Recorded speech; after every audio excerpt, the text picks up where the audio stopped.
Stanislav Pokorný, člen policajného zboru Bratislava, zatkol dňa 23.4.2005 celoštátne hľadaného Mariana K., ktorý má od roku 2001 na svedomí viac než 5 obetí pôsobiacich v kláštoroch a charitatívnych inštitúciách. Medzi obeťami sa nachádzala aj manželka Pokorného, aktivistka Červeného kríža. Stanislav Pokorný bol povýšený na vedúceho vyšetrovacej skupiny.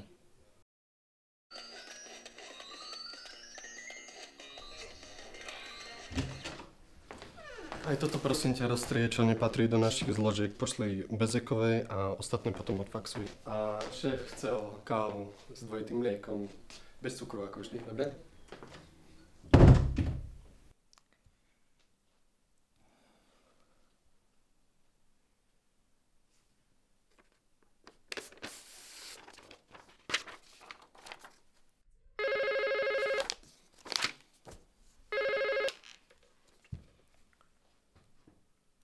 Kávy dve, jednu s cukrom.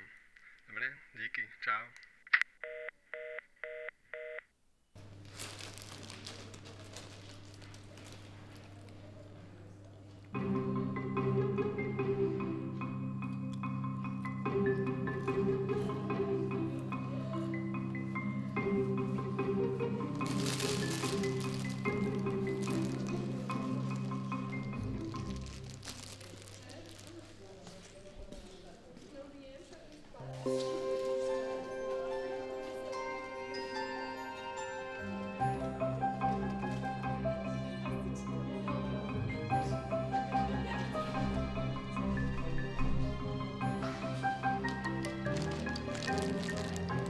Na Bonda?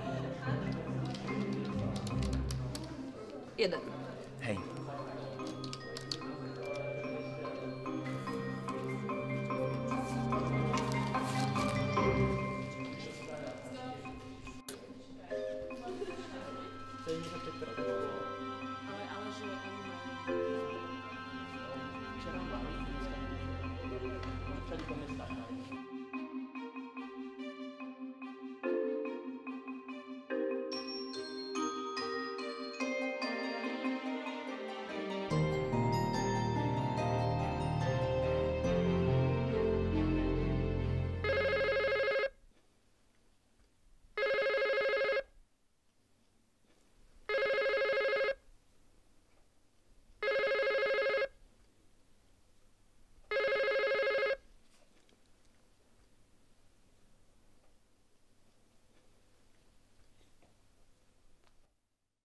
Zvonil telefón.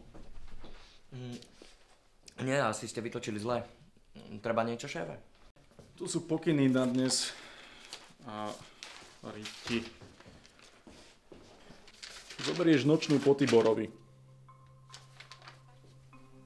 Potom musíš byť tu, lebo stanica bude prázdna. Ideme na školenie. Ideme tam celú noc. Ak boli nejaké problémy, tak zavoláte na Petržalskú stanicu. Je tam dosť, ale hádam, nebude treba. Jasné? A to mlieko bolo skysnuté.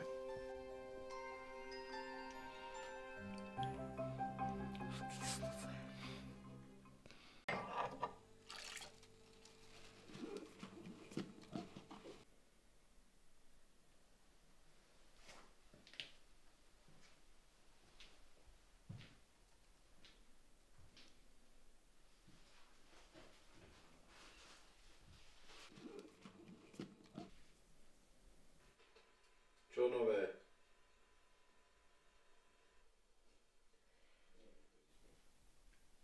Mám ísť na nočnú obhliadku. Písomné pokyny ti dali? Nie. Prečo? Lebo na obhliadke si ešte nebol. No a čo? Viem, čo mám robiť. Prečo ti to dali? Lebo je to veľmi dôležité a nikto nechce chodiť na nočné obhliadky. To je čo za blbosť? No, nikto nechce chodiť na nočné obhliadky kvôli tomu vrahovi, tak som sa prihlásil ja. Včera som počul, že sa našlo ďalšie telo. Hej, dnes som to oznámil v médiách. Tak to by malo byť v správach.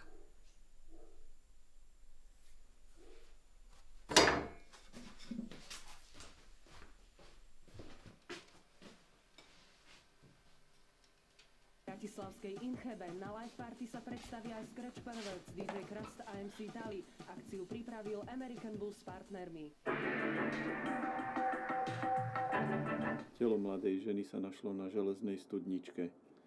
Totožnosť ešte nie je známa, no jedná sa pravdepodobne o Simonu B., ktorej zmiznutie nahlásila jej rodina už pred mesiacom.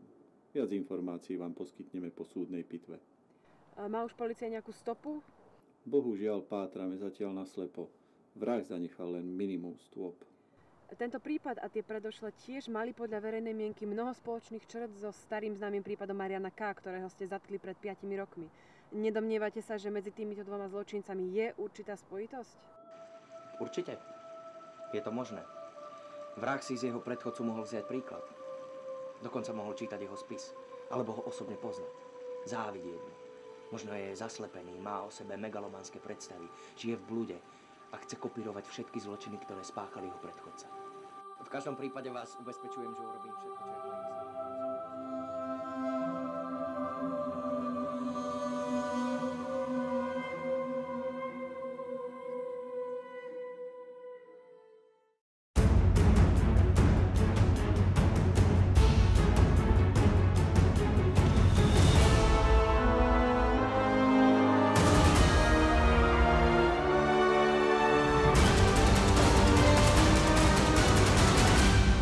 Všetkým osamelým slečná, ktoré dnes nikto nikam nepozval. A keďže sa blíži polnoc, už vás ani nikam nepozvú. Takže vychutnáte si večer s nami a radšej vonka same nevychádzajte, pretože ulice sú ešte stále nebezpečné. Náš vrah sa tam niekde môže.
Ale prestaň.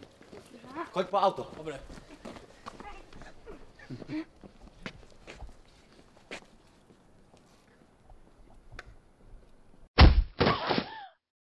Čo odo mňa chcete? Nie, slečna. Čo odo mňa chcete? Slečna, upokojte sa. Nie, slečna, verte mi, už sa vám nič nestane. Čo Nikto to vám má neublíži. znamená? Čo to Slečna, má máte znamenať? veľké šťastie, že som vás zachránil, lebo tie predchádzajúce obete sa vôbec nedali identifikovať. Naozaj, verte mi, upokojte sa. Všetko je v poriadku, ja mám všetko pod kontrolou. Ale ja vás odniekaľ poznám. Vy ste šéfová neter. Steiningerová neter však? To je super. To je super, ja dostanem medailu. Normálne ja dostanem medailu ako môj otec. Nie, slečna, upokojte sa, ja dostanem medailu. Ja mám všetko pod kontrolou.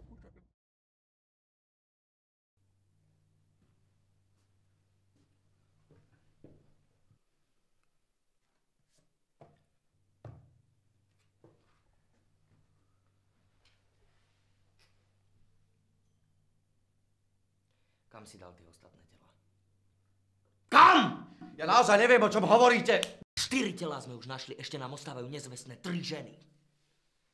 Ty špina prehnitá.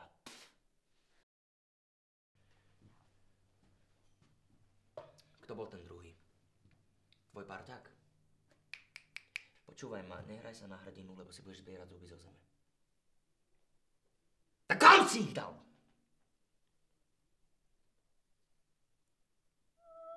Niekde v lese?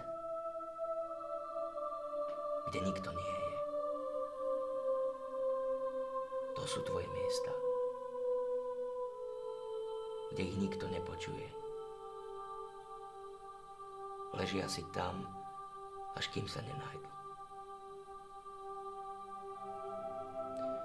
Každý sa prizná. Máme čas. Nikto tu nie je. Máme čas. Celú noc.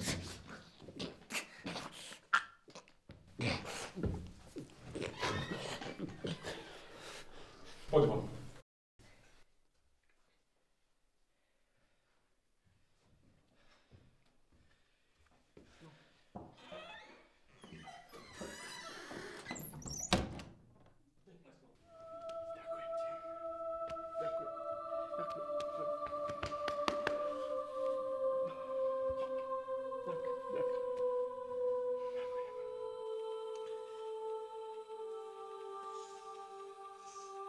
Si úplne prijímaný.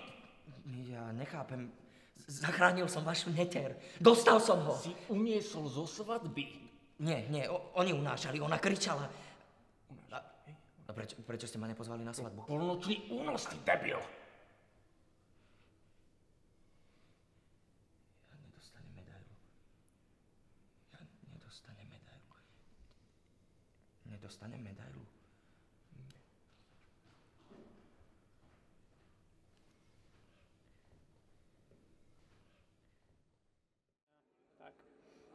Je to aspoň nejaká forma prejavenia svojho názoru.